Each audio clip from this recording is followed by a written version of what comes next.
De l'amour de Barbara et de Manu va naître un nouvel être humain. Nous allons plonger au cœur de cette odyssée de 9 mois, mystérieuse et miraculeuse, la naissance d'un enfant.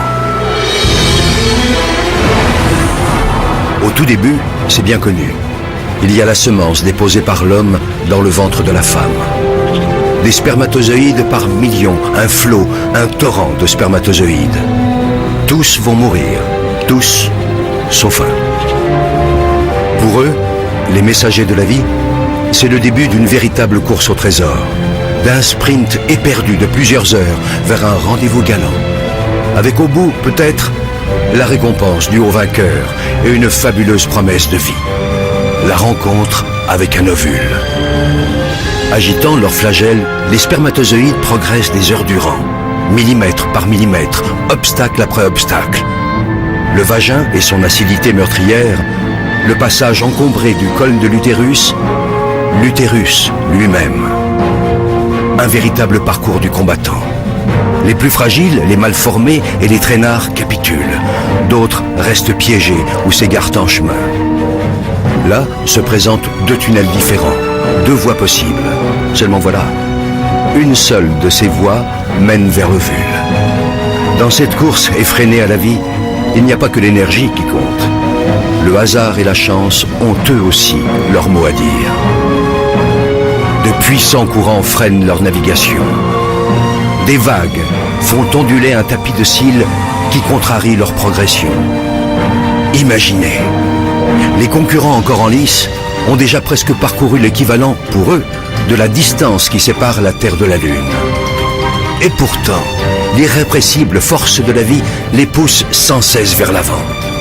Enfin, au bout du long tunnel obscur, tel un astre mystérieux, l'ovule.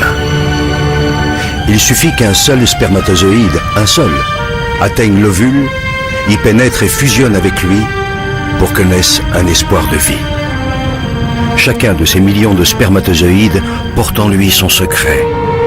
C'est à ce moment-là que se joue la loterie de l'existence. Ils ne sont désormais qu'une centaine à explorer la surface de l'ovule.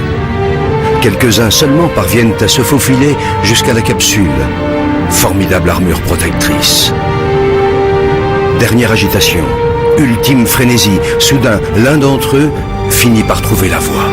Ça y est, c'est lui, le seul, l'unique.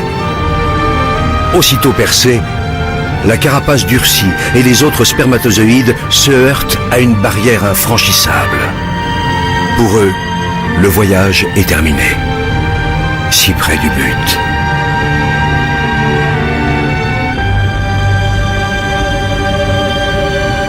Pour le vainqueur, le périple continue.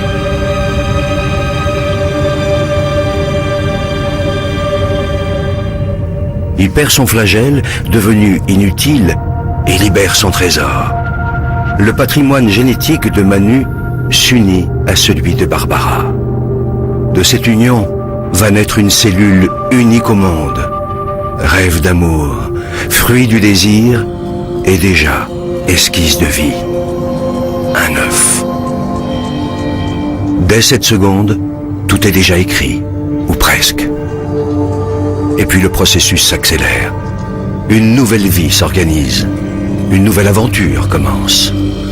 L'œuf, instantanément, se divise en 2, puis 4, 8, 16, 32 cellules identiques.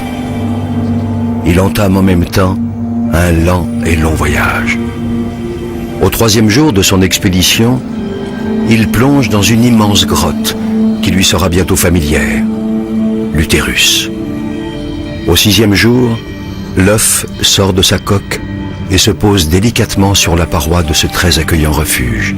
Il se construit un nid où, sauf imprévu, il a élu domicile pour 9 mois.